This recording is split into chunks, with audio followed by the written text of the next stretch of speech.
Some 45,000 homes and businesses remain in the dark following this major flooding across the city of Toronto, including here at the lower Don Valley Parkway. This became a river earlier today. Now the water has receded and the cleanup begins.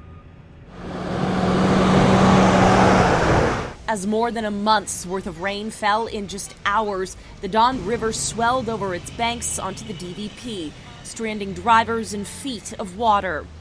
We have several instances right now. As I said, we're actively rescuing people that are trapped in their cars. Toronto Fire says they were dispatched to almost 500 incidents between 6 a.m. and 3 p.m., including more than 50 elevator rescue calls, 50 water calls, and over 20 people rescued from cars and buildings as a result of the significant rain. As for why the highway was still open as water levels rose, I don't know why DVP wasn't closed. But Mayor Olivia Chow is promising a thorough review.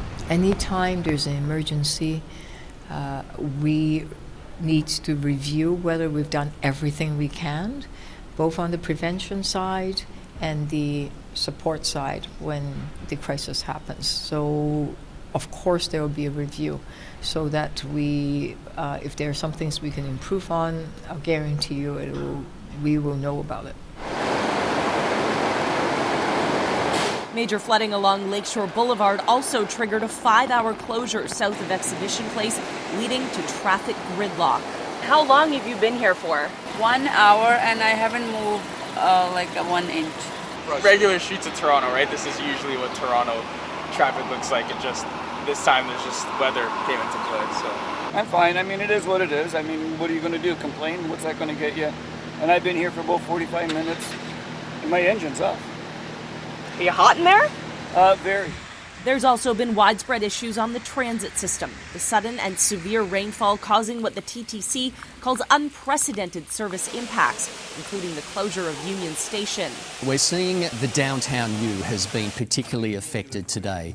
A lot of flooding into stations has caused unsafe platforms, so we've had to shut down those stations during the course of today. Thankfully, most of those stations are back online. The key focus right now is Union Station, where we're working hard to disperse the water that is there to get the station back up and running. But until that happens, Union Station will remain closed. And as exhausted commuters go to bed tonight, some will be sleeping in the heat thanks to the massive power outage Toronto Hydro says is due to a suspected flooding at a Hydro One transmission station that supplies the city with electricity. At the peak of the outage, some 167,000 customers lost power. And while that number has dropped, the agency says it's not able to provide estimated times for restoration, noting those on the outage maps are just preliminary. Of course, the question is, when will the DVP reopen? The City of Toronto tells me at this point it's just too soon to call. Over the Don Valley Parkway at Dundas Street, Michelle Mackey, City News.